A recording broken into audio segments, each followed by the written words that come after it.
Сабақтың тақырыбы, тема урока «Мейірімді Нұрай». Добрая Нұрай. Мейірімді, добрая. Откройте 58 страницу, 59 бетте жаңа сөздер, новые слова. Сындырып алу, сломать, расколоть, разбить. Сындырып алу. Сынған, сломанная, сломанный, разбитый. Сынған, ыдыс. Например, разбитая посуда. Есне сақта. Запомни, здесь даны глаголы в прошедшем времени и будущем времени. Обратите внимание на личные окончания глаголов. Личное окончание, когда мен первого лица, сен второго лица, сіз второго лица вежливой формы, ол третьего лица. Мен сындырып алдым. Я разбил или я разбила. Көмектесемін. Помогу. Сен сындырып алдың. Көмектесесің. Ты разбил или ты разбила. Ты поможешь. Сіз сындырып алдыңыз. Вежливая форма на взрослых. Вы разбили. Көмектесесіз. Поможете. Ол сындырып алды. Көмектеседі. Он разбил. Поможет. Или она разбила. Поможет. Ол, она, он. Категории рода в казахском языке нет. Оқы, қайтала. Прочитай, повтори. 58 бет. Көмектесу. Помогать. Көмектесу. Сындырып алу. Разбить, расколоть. Сындырып алу. Сынған ыдыс. Разбитая посуда. Расколотая посуда. Сынған ыдыс. Ыдыс, посуда. Жазылым. 58 бет, екінші тапсырма. Көп нүктенің орнына тиісті қосымшаны қойып жаз.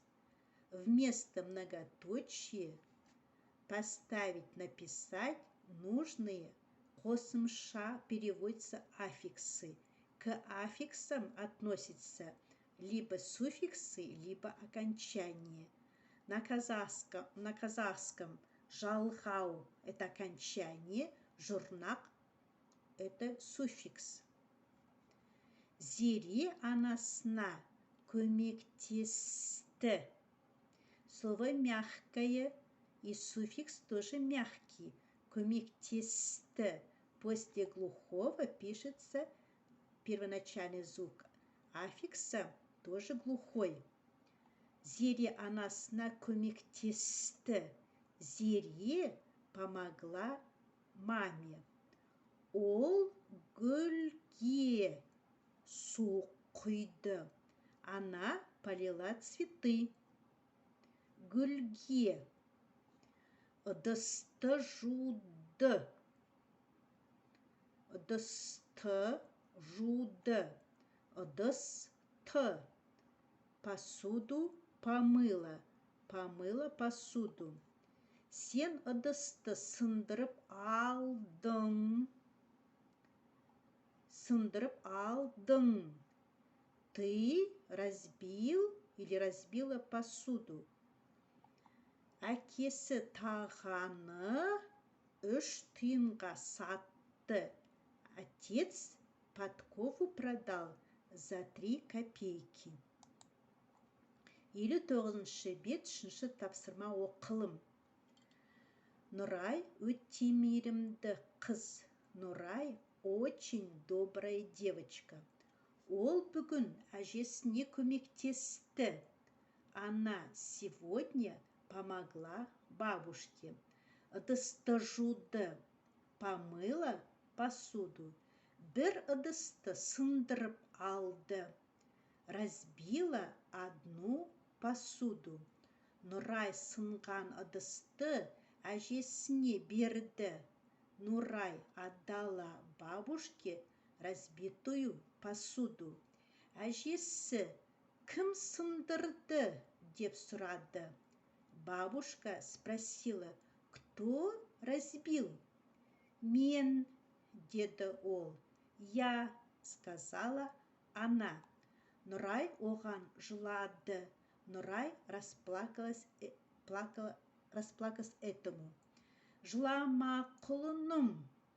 Не плачь, верблюжонок, жеребенок мой. Құлыным – это обращение.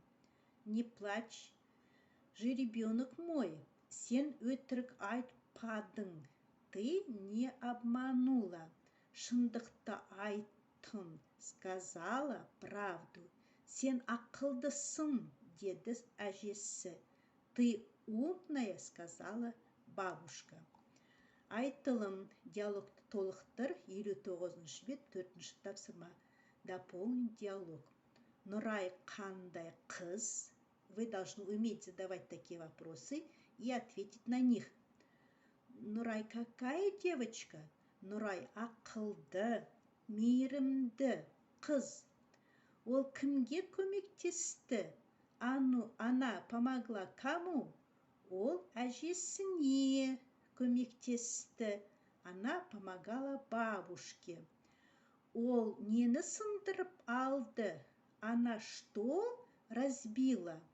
Ол ыдысты сындырып алды.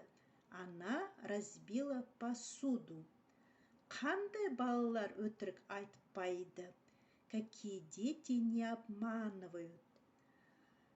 Әдепті, мейірімді, ақылды балалар өтірік айтпайды.